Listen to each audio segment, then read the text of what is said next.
why?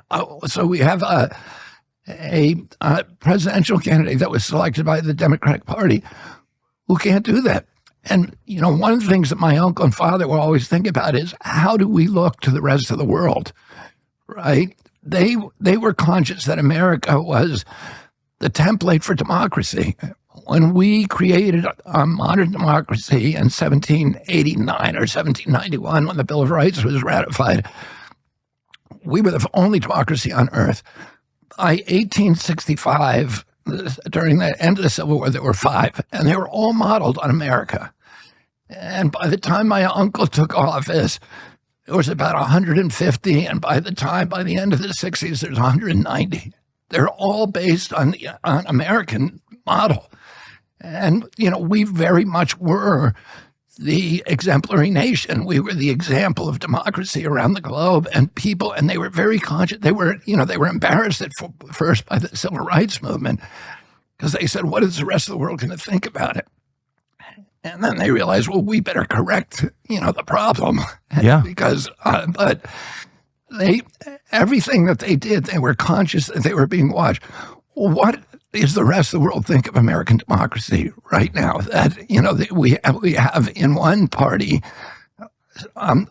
selected a man with dementia to lead the free world, and then turned around and picked a woman who cannot give an interview. She cannot defend her vision or America's record in the world.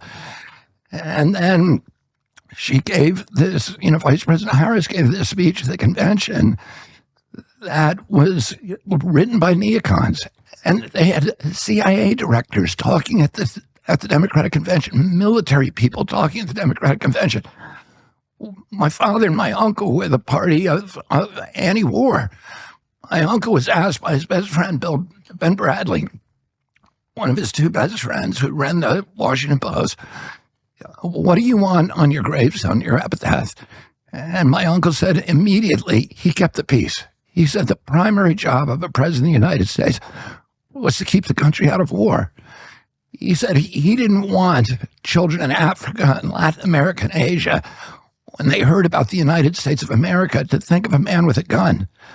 They wanted them to think of a Peace Corps volunteer and the Alliance for Progress and USAID, which were programs that he created to build the middle class, to end run the oligarchs, end run the military juntas that used to receive U.S. aid, and instead go directly to the poor and build institutions, education and health, and all of the institutions of democracy, to continue to model it for the rest of the world and live up to what we were supposed to be doing, which is to encourage the growth of democratic rule. So now you have we have a system that's produced people who, a candidate in the Democratic Party who can't even defend America's record in the world, and who is parroting this kind of warmongering, military domination ideology that's gotten us in such trouble. It's caused a calamity in our country.